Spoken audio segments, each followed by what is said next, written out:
오늘 요나서 마지막 장인데요. 끝까지 요나는 하나님의 명령을 수행하기는 했지만 하나님의 판단, 결정에 대해서 불만이 많습니다.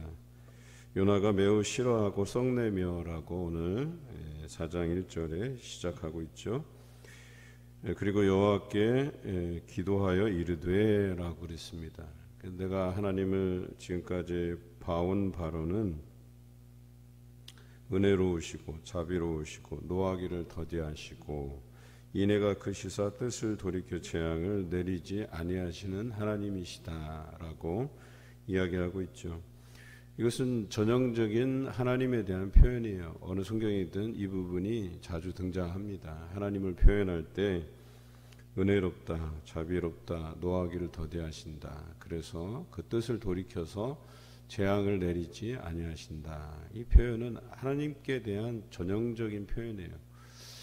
이렇게 아는 요나가 어떻게 하나님의 뜻을 이렇게 모를까 하는 생각도 들어요. 어찌 보면 하나님의 뜻을 너무나도 잘 알기 때문에 그런 하나님의 자비로우심이 자기가 싫어하는 성읍 니느웨를 향하지 않았으면 좋겠다 하는 생각이 강한 거죠. 그런데 오늘 2절에 보니까 그런 하나님인 줄 내가 알았나이다 라고 하는 이 표현이 내가 하나님을 너무나도 진실하게 잘 깨달았다라는 표현보다는 이거는 약간 비꼬는 거예요. 어차피 하나님께서 그 니느웨를 구원하시고자 계획했다면 왜 굳이 나를 보내셨을까? 나는 저 니느웨가 망하기를 바라는 사람이고 지금도 그 마음은 변치 않는데 왜 나를 통해서 자꾸 저 니느웨를 향해서 이런 일을 보게 하시고 이런 일을 선포하게 하시는지에 대한 원망 가득한 마음이 담겨져 있습니다. 그 본 마음이 3절에 나와 있죠. 이제 내 생명을 거두어 가소서. 사는 것보다 죽는 것이 더 낫겠습니다. 그래요. 니느웨의 구원을 바라보는 그 심정, 차라리 이런 괴로운 심정으로 사느니 차라리 내가 죽겠습니다 하는 이런 표현이에요. 그런데요, 잘 생각해 보면 이것이 우리의 마음이 아닌가 싶어요. 우리가 미워하는 감정을 한번 담아두면 그 미워하는 감정을 해결하기가 너무나도 어려워요. 우리의 힘으로는 안 돼요. 그러니까 이것이 우리 안에 성령으로 가득 차서 성령이 우리에게 주시는 그 사랑의 마음이 충만해야 되는데 그렇게 하지 아니하면 이 미움의 감정이 우리 안에서 사라지지 않습니다. 그 미움의 감정이 조금씩 싹트기 시작하면 굉장히 멀어져요. 얼마 전 제가 사역했던 교회에 아픈 사정을 제가 들었어요. 그곳에 진작부터 알고는 있었지만 오래되었어요. 한 2년, 3년 가까이 돼갔는데 목사님하고 성도들 사이가 멀어졌어요. 그런데 목사님도 제가 알기로는 훌륭한 인격자고 참 은혜로운 설교를 잘 하는 분이세요. 그 다른 교회에 계실 때에 우리 교계의 큰 어르신인 목사님이 아프셨을 때 병원 치료를 장기간 받으셔야 될 때에 그 목사님이 그 부목사님들 중에서 나이가 어린 편이었는데 그래도 자기 설교와 닮아 있고 성도들에게 유익을 끼칠 만한 목사니까 설교를 그 목사한테 시키라고 할 만큼 아주 괜찮은 분이세요. 그런데 또 성도들도 양반들이 다 얼마나 점잖으시고 참 은혜를 갈망하고 그런 성도들인데 어디서부터 시작되었는지 몰라도 금이 가기 시작하는데 그 미움의 감정이 싹트기 시작하니까요. 이게 멀어지더라는 거예요. 그래서 결과적으로는 극단적인 대립까지 가서 교회가 어지럽게 됐어요. 왜 그럴까요? 사단은 그런 마음의 빈틈을 찾아서 들어가려고 하는 거예요. 우리의 마음을 갈라지게 하고 서운한 감정이 들게 하고 그것을 풀지 못해서 점점 그 간격이 멀어지게 되고 돌이킬 수 없게 되고 오늘 이 요나는 그 마음의 간격을 좁힐 생각이 없어요. 차라리 그럴 거면 내가 죽는 게 낫습니다. 이렇게까지 표현하고 있는 거예요. 그런데 이렇게 표현하는 삶이 우리 안에 있다니까요. 화해를 했으면 좋겠는데 우리가 안에 그 내적인 그 분노가, 그 사람만 생각하면 막 분노가 막 끌어오르고 과거의 일이 생각이 나고, 그래서 누가 화해를 중지하면 내가 저 사람과 화해 안에 차라리 죽겠다고 이렇게 표현하는 것들이 우리 일상에서 의외로 쉽게 볼 수 있는 현상이에요. 내가 저 사람이랑 화해하는, 내가 다른 데로 가지, 내가 이사를 가지, 내가 교회를 옮기지, 내가 차라리 죽는 게 낫지. 그만큼 미움의 감정이라는 것이 그렇게 간극을 만들어요. 물론 그 사람에 대해서 트라우마가 일어날 만큼의 어떤 서운한 감정의 사건이 있을 수도 있어요. 그런데요, 관계라는 것은 쌍방이에요. 아시잖아요. 누가 먼저 화를 냈건 또 이런 것이 중요한 게 아니라 서로 쌍방 간에 관계하다가 생겨나는 거거든요. 그래서 누구의 실수로 치부하기도 어려운 거예요. 저 사람이 분을 내는 거는 그 분을 격발시키는 무슨 요소가 있어요. 나는 의도하지 않았지만 내가 말하는 것 중에서 그 사람의 노를 격발시키는 요소들이 있다니까요. 예를 들어서 저 사람이 어떤 언어에 민감하게 반응하고 어떤 이야기 하는 걸 싫어한다라고 한다면 조심할 거 아니에요. 야, 저 사람은 이런 단어 쓰는 거 되게 싫어해. 저 사람 앞에서 저런 얘기 꺼내면 싫어해. 그래도 서로 잘 알면 그런 것들을 갖다가 존중하고 그래 지키려고 애써요. 그러다가도 한 번씩 실수로 튀어나오면 눈치를 보게 돼 있어. 아유, 저 사람이 싫어하겠구나. 사실 관계 중에 제일 어려운 게 사람과의 관계예요. 여러분, 동물과의 관계는 되게 참 쉬워요. 그냥 이렇게 뭐 특히 우리가 애완견으로 키우는 것들 있잖아요. 이렇게 우울하고 의기소침해 있고 그 먹이를 주면 잘 풀려요. 그러니까 먹이를 주고, 아니면 조금 특별한 개들은 뭐 상실감 같은 걸 경험하거든요. 그래서 자기와 함께 지내던 동료 개가 사라지거나 끌려가거나 뭐 하면 갑자기 우울해지고 힘들어지고, 그러면 찾아주든지 아니면 거기에 상응하는 동료를 만들어주든지 어떤 그런 것들을 이렇게 하면 금방 풀어지는데, 이 사람의 감정이라고 하는 것은 참 풀기가 어려운 거예요. 그래서 만들지 않는 게 최선인데, 오늘 이 요나의 감정이라고 하는 것은 서로의 관계가 원만하다가 생긴 감정이 아니에요. 일방적인 감정이에요. 오래전부터 니느웨에 대한 감정이 악해져 있어요. 우리가 북한에 대한 감정이 그렇잖아요. 사실은 저희 세대는 북한에 대해서 악감정을 가질 만한 이유는 없어요. 왜 그러냐면 전쟁을 경험한 세대가 아니기 때문에. 그런데 우리 윗세대 어르신들은 전쟁을 경험한 세대예요.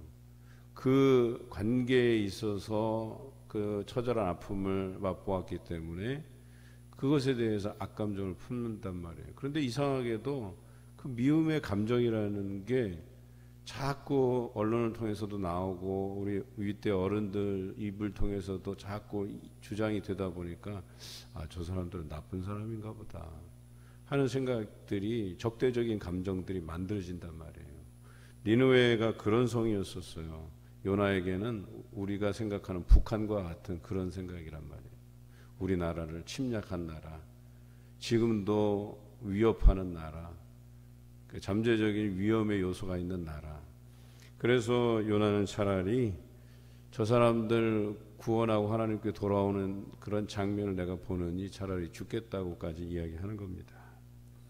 그런데 4절에 하나님께서 그에게 내가 성내는 것이 옳으냐 이렇게 말씀하고 있어요. 여러분, 성내는 것은 두 가지가 있어요. 거룩한 분노가 있고 그리고 옳지 않는 분노가 있다 이렇게 기록되어 있죠. 거룩한 분노는 예수님께서 성전에 들어가셨다가 그 성전 입구에서 물건을 팔고 환전하는 환전상들을 보고 거룩한 분노가 일어나셨죠. 그래서 이것은 하나님께서 정하신 백성들이 기도하는 장소인데 그 기도하는 장소에 본질적인 목적을 훼손시키는 그 상인들을 들러 엎으셨죠. 이런 것이 어찌 보면 거룩한 분노이고 당연한 분노이고, 또 우리는 의롭지 못한 모습들에 대해서 그런 분노를 일으켜야 되는 건 당연한 건데요. 그런데 그렇지 못한 분노도 있다. 거룩한 분노가 아니라 그냥 내 안에 그 여러 가지 노를 격발시켜서 일어나는 거룩하지 않은 분노가 있다라고 얘기하는 것이죠. 잠언 15장 1절에는 유순한 대답은 분노를 쉬게 하여도 과격한 말은 노를 격동한다 그랬어요.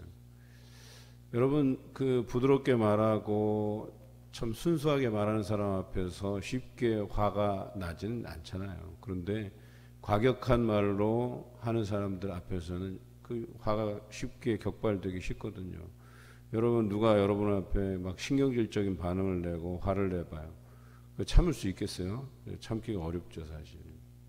저도 막 제 앞에서 누가 막 화를 내면 저도 막 한 성격 하기 때문에 막 여기서 막 끌어오르는 뭐가 있어요.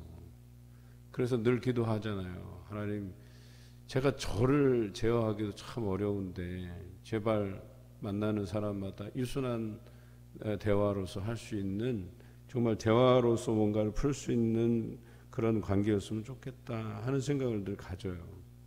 그만큼 오늘 요나서에서 등장하는 이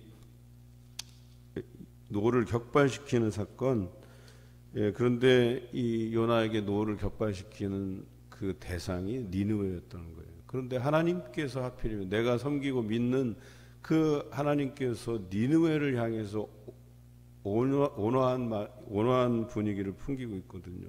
그들을 구원해 내기 위해서 자기를 보낸 거거든요. 그러니 얼마나 썽이 나겠어요. 그런데 너의 성내는 것이 옳으냐라고 묻고 계셔요. 네가 거룩한 분노를 지금 일으킨 것이냐, 아니면 옳지 않은 분노를 하는 것이냐라고 분명히 묻고 계셔요. 우리는 이 부분에 대해서 날마다 생각을 해야 돼요. 여러분을 화낼 때 생각해 보세요. 내가 이 화내는 것이 옳은가라고 하는 질문들이 우리 안에 있어야 돼요. 시편 37편에도 보면 이 악에 대해서 화내는 것에 대해서 이야기를 합니다. 8절에 보면, 37편 8절에 보면 분을 그치고 노를 버리며 불평하지 말라, 오히려 악을 만들 뿐이라 그랬어요. 여러분, 사람을 향해서도 불평하고 화내면 그것이 악을 만들어낸다라고 얘기하는 거예요. 그런데 하물며 이 요나는요, 하나님 앞에서 썽을 내고 있어요. 우리 같으면 하나님께서 참을성이 너무 많으시다. 지금 모세를 대적하는 고라의 자손들, 또 아비람, 온 뭐 이런 여러 사람들, 족장들, 그 자손들까지 땅이 삼키고 불이 나와서 그들을 태우고 막 이런 엄청난 하나님의 진노하심이 기록되어 있잖아요, 구약성경에. 그런데도 불구하고 여기 요나가 이렇게 불평하고 도망다니고 이렇게 니느웨에 대한 악감정을 품고 썩내고, 그런데도 하나님께서 계속 설득하세요. 저는 이 모양을 보면서 북왕국 이스라엘에 대해서 하나님께서 오래 참으셨구나 하는 생각을 가져요.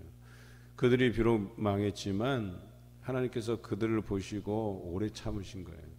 그들이 잘못하고 실수했다고 해서 하나님께서 바로 치신 게 아니고 오래 참으신 거예요.